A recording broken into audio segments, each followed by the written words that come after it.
Assalamualaikum warahmatullahi wabarakatuh. Terima kasih saya ucapkan kepada Ibu dosen Dwi Saraswati SPD MSI selaku dosen pengampu mata kuliah Tata Kelola Perusahaan dan juga yang melihat video kami saya ucapkan terima kasih. Sebelum itu perkenalkan nama saya Salsabila Azhara Lubis selaku moderator dan juga permateri pada presentasi kami kali ini. Kami dari kelompok 4 akan menyampaikan materi tentang sekretaris perusahaan dan kali ini saya tidak sendiri, saya ditemani dengan rekan saya yaitu Rizka Fajiria dengan NPM 2315100212. baik, mari langsung saja kita ke pembahasan materi yang pertama yang akan dijelaskan oleh saya sendiri. Di sini ada pokok pembahasannya, yaitu yang pertama sekretaris perusahaan, yang kedua ada sekretaris perusahaan di publik, dan yang ketiga itu ada sekretaris perusahaan di BUMN. Yang pertama itu sekretaris perusahaan. Nah, menurut Kasali ini peran sekretaris dibagi menjadi dua.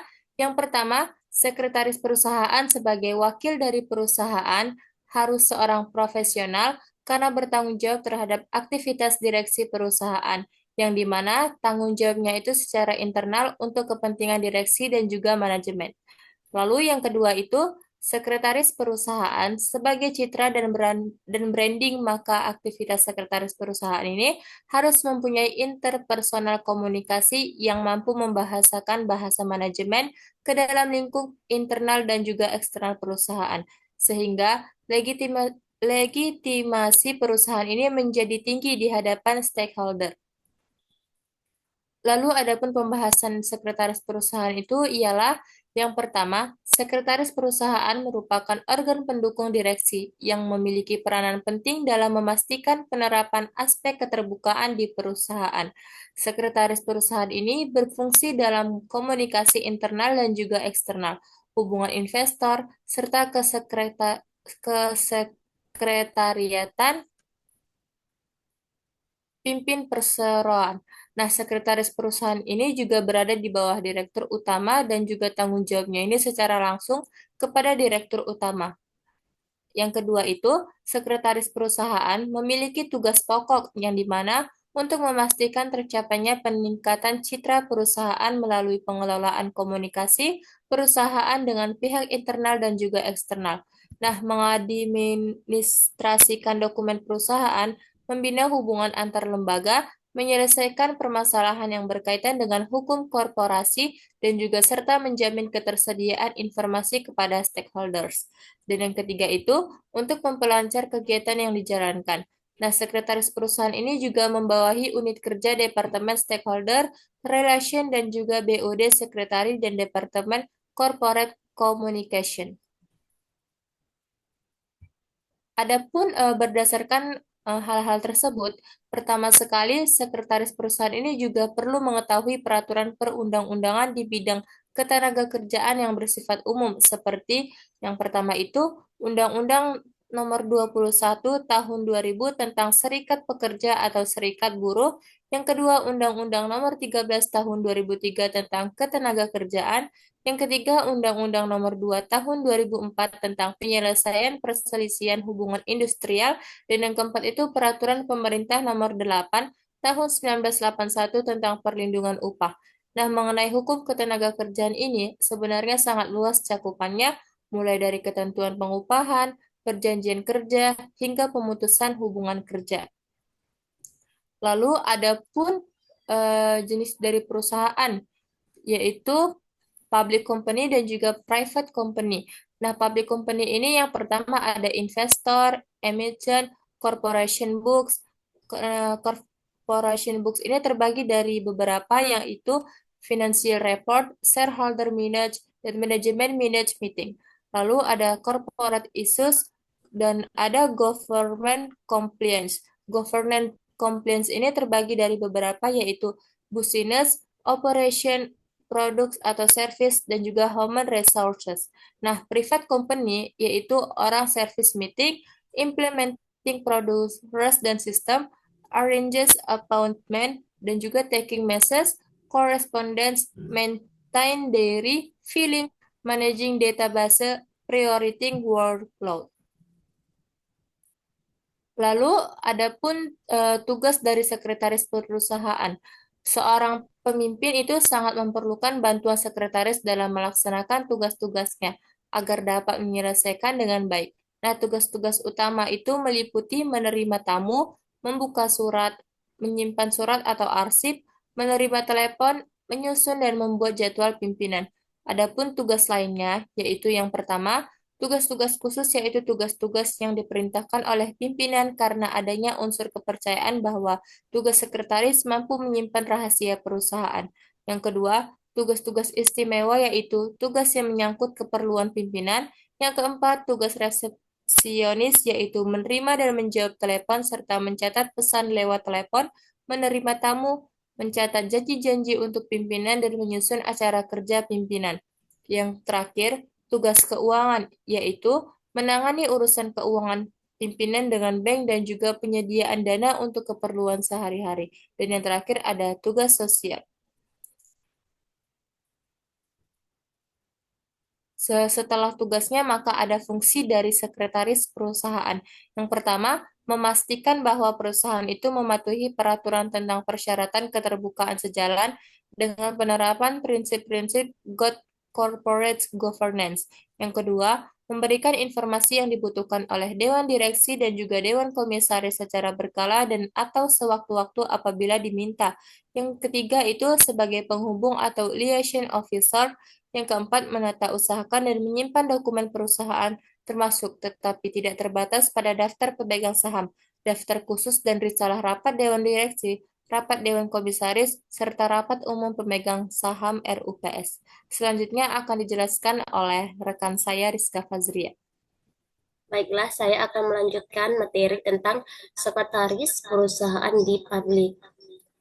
Menurut POJK, peraturan otoritas jasa keuangan ini adalah sekretaris perusahaan di perusahaan publik wajib memantau kepatuhan perseroan terhadap peraturan dan regulasi, memastikan informasi penting disampaikan secara tepat waktu dan akurat kepada pemegang saham, otoritas pasar modal, serta publik, serta memastikan pengungkapan informasi dan komunikasi internal maupun eksternal dilakukan secara transparan.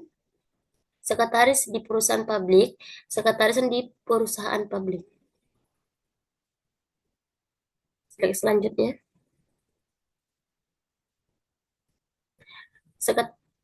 di sini ada sambungannya itu regulasi dan good corporate governance atau GCG. Ini adalah sekretaris perusahaan publik berfungsi untuk mendukung implementasi GCG di level publik dan investor. Ini mereka berkaitan erat dengan manajemen hubungan, pemangku kepentingan, transparansi, dan kepatuhan pasar modal. Tuntutan, peran strategis dan teknis. Sekretaris publik ini dituntut memiliki kecakapan administratif serta soft skill atau komunikasi atau etika dengan latar di era globalisasi. Mereka juga perlu mahir teknologi, bahasa asing, dan wawasan bisnis yang luas. Baik, selanjutnya Kak. Sini ada public relations. Ini adalah public relations ini biasanya berhubungan dengan pencitraan. Dengan demikian fokusnya perhatiannya pada bagaimana seseorang atau organisasi mempresentasikan dirinya sehingga pihak lain dapat persepsi negatif atau positif atau kesannya yang diberikan.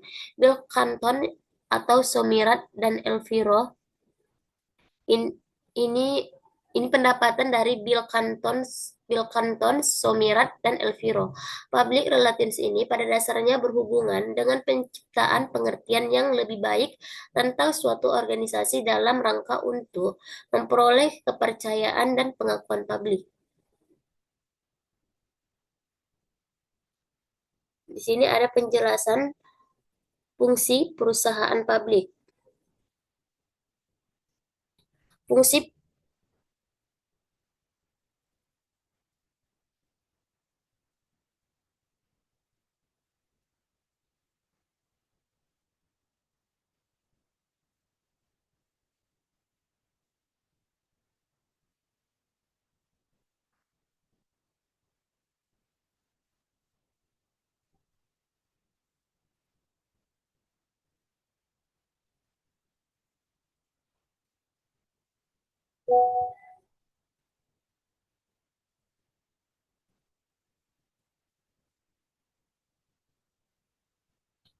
Fungsi public relations ini adalah secara umum ini menumbuhkan hubungan yang baik antar organisasi dengan publiknya. Dalam rangka ini menciptakan opini publik yang mengungkapkan organisasi. Menurut Mukharon dan Muhyiddin Wijaya, Laksana 2015 55 halaman 55 sampai 56. Fungsi public relations ini adalah mengabdi kepada kepentingan umum, memelihara komunikasi yang baik dan menitik beratkan pada moral dan tingkah laku yang baik.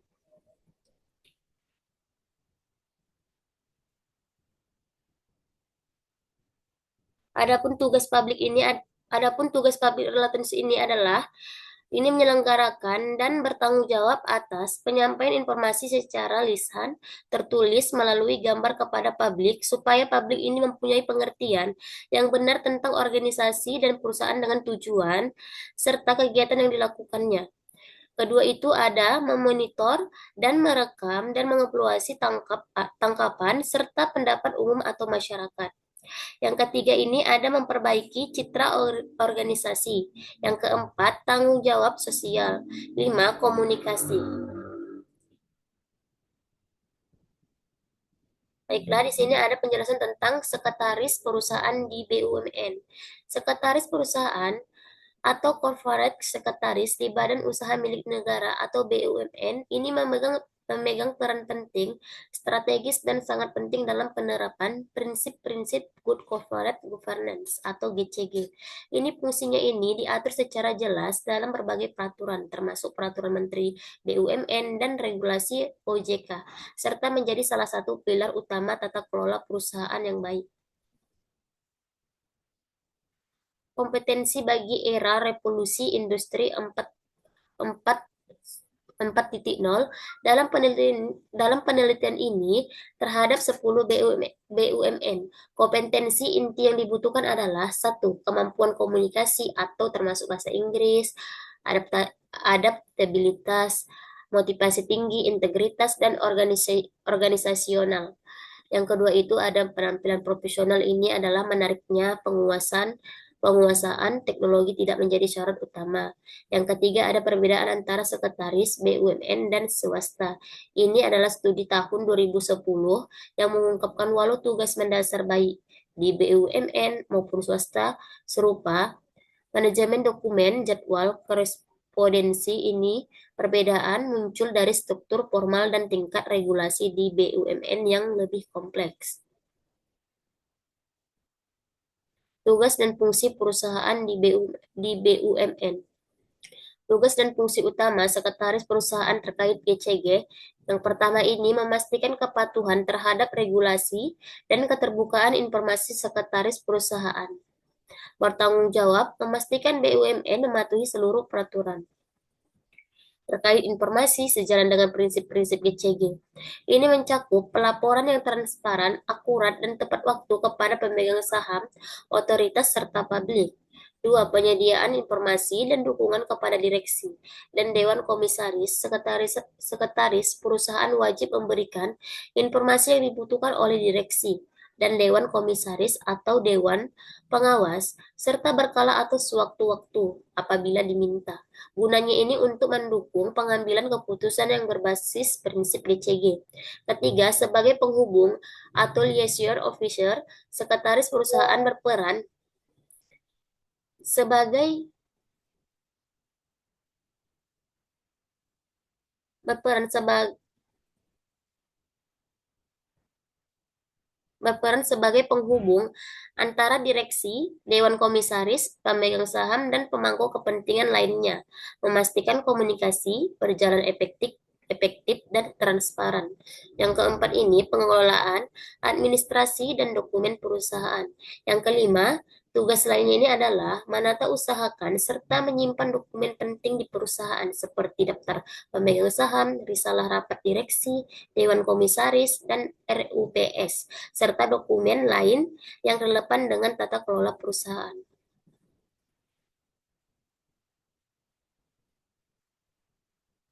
Untuk kesimpulannya akan disampaikan oleh teman saya. Baiklah, sekian presentasi dari kami, dan kami dapat mengambil kesimpulannya yaitu yaitu sekretaris perusahaan memiliki peran vital dalam mendukung operasional dan juga strategi dalam perusahaan. Dengan adanya regulasi yang ketat di sektor publik dan juga BUMN, sekretaris perusahaan harus memiliki pengetahuan yang mendalam tentang hukum dan juga etika bisnis. Mereka juga berperan dalam membangun citra perusahaan melalui komunikasi yang efektif dan juga transparan. Dalam konteks BUMN, mereka harus mampu menyeimbangkan kepentingan publik dan juga bisnis, serta berkontribusi pada pembangunan ekonomi nasional. Nah, dengan demikian, peran sekretaris perusahaan sangat strategis dalam menciptakan hubungan yang harmonis antara semua pemangku kepentingan dan juga memastikan keberlanjutan serta reputasi perusahaan. Sekian presentasi dari kami. Eh, Kami tutup dengan wassalamualaikum warahmatullahi wabarakatuh.